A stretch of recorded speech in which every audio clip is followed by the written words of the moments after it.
Well, House Democratic leader Hakeem Jeffries says Social Security and Medicaid are under attack. House and Senate Democrats across America held a Social Security Day of Action yesterday in their communities, and that included in the Bronx, to raise awareness on the threat against the critical benefits for retirees. A day of action for Medicaid will be held tomorrow. With more on that and the latest in D.C., House Minority Leader Hakeem Jeffries. Nice to have you back on Good Day New York. Good morning. Great to be back. All right, so what's this day of action? Let's start with Social Security. Well, all across the country yesterday, House and Senate Democrats held the Save Social Security Day of Action, one to make the communities aware of the fact that Social Security, unfortunately, is under attack coming out of Washington right now, led by Elon Musk, partnered with House Republicans. They believe that Social Security apparently is a Ponzi scheme. Our view is it's not a Ponzi scheme, it's an earned benefit.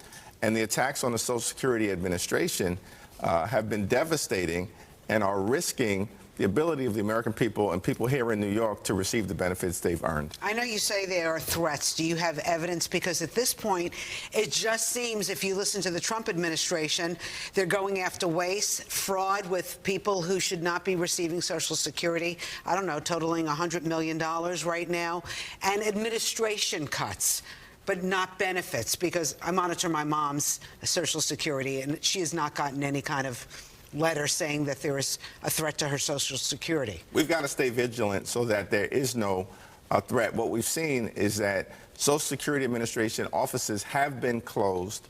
Wait times have dramatically increased. The wait times have never been good, Congressman. Well, the wait times over the last the wait times over the last year in the previous administration under Governor Martin O'Malley's leadership, who was the administrator, had actually improved significantly, and now they're being reversed. I had a problem with my mom's Social Security last year, and every time I called, I was on the phone for over an hour waiting to be disconnected. Well, Rosanna, next time call me, and we'll make sure all your congresspersons. But I'm just saying, I would not tout like how wonderful it was before. No. Well, listen, there are improvements that need to be made.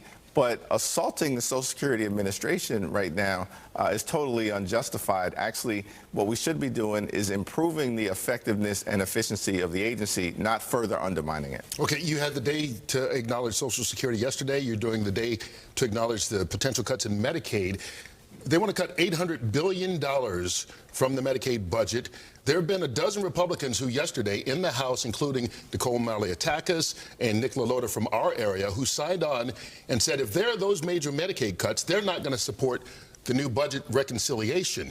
So with the Republicans saying that, along with the Democrats, does that mean that this is dead on arrival already, so there's no need to bring attention to it? No, listen, we're going to work as hard as we can to make sure that these devastating Medicaid cuts never take place. The reason why you have House Republicans from New York State and beyond talking about these Medicaid cuts is because they've acknowledged that it's a real possibility.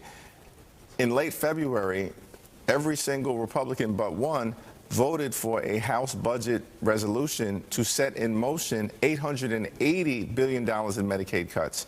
That will hurt women, that will hurt children, families, people with disabilities, could result in the closure of hospitals and nursing homes here in New York City and beyond. And that affects everyone if your hospital closes or if your nursing home closes. And so our view is that it was irresponsible to propose $880 billion in Medicaid cuts.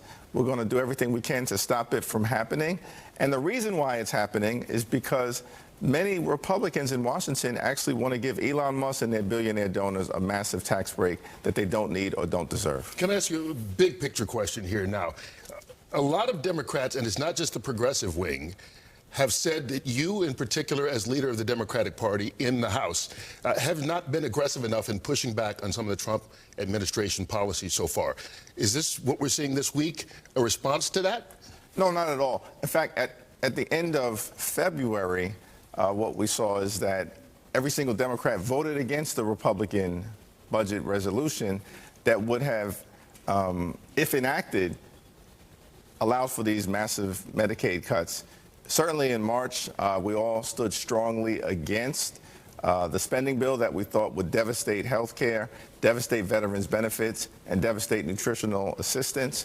And we're going to continue to stay vigilant. So what do you say to those that say you're not pushing back enough? Well, listen, it's an all-hands-on-deck moment, and I understand that, that Donald Trump is intentionally flooding the zone day after day after day. It's a parade of horribles, and that, of course, has people disconcerted. We understand that. And all of us have to continue, as Cory Booker eloquently said on the Senate floor, do more to make sure we are protecting the American way of life. And that's our intention to continue to do. So certainly these days of action build upon things that have happened in the past. Can we talk a little bit about D.C.? Because there's a lot of name-calling on both sides.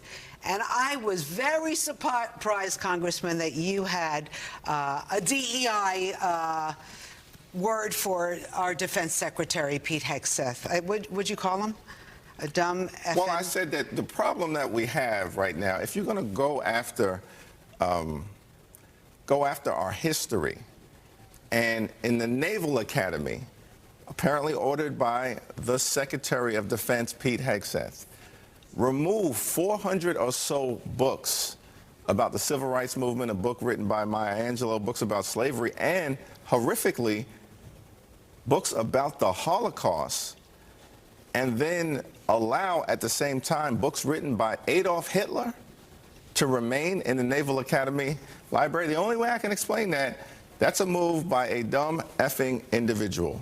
That's the reality.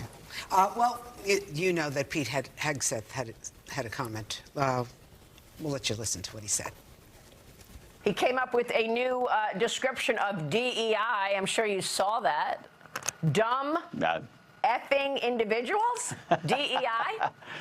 Oh boy, that's how far they've fallen. It's astonishing, not surprising. Of course, they don't like the fact that we're ripping DEI out of the military and making it colorblind and merit-based.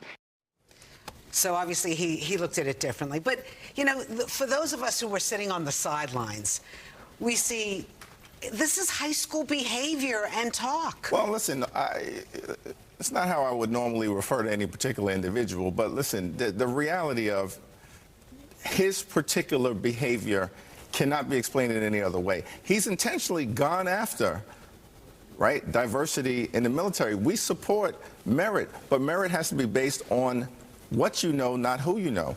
And the reality is, objectively, Pete Hegseth is the most unqualified individual ever to be the Secretary of Defense. This is a serious position in the American government. That's not just a Democratic position. Mitch McConnell voted against him for that reason.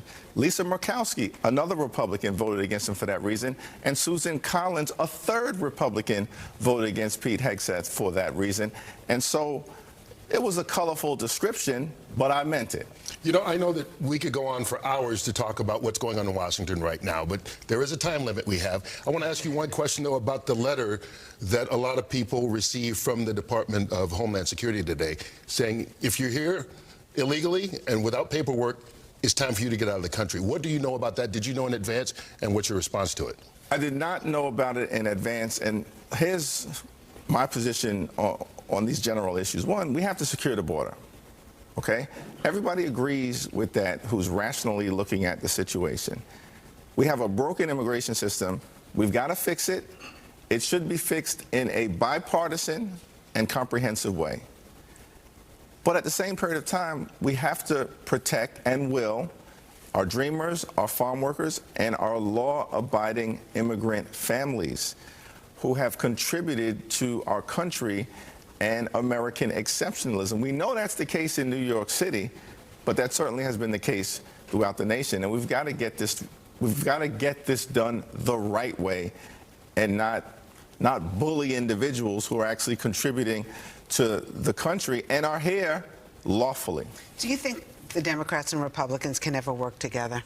Yes, and I think we have to. I like that. Okay. We have to, and I've done it in the past, including working on criminal justice legislation with the Trump administration and my very conservative Republican colleagues, and we have repeatedly done it in a whole host of other areas, and I do look forward to getting back to a time where that's possible, But the assault on the American way of life over these first few months of the Trump administration has also been unprecedented, And by necessity, it requires a forceful response.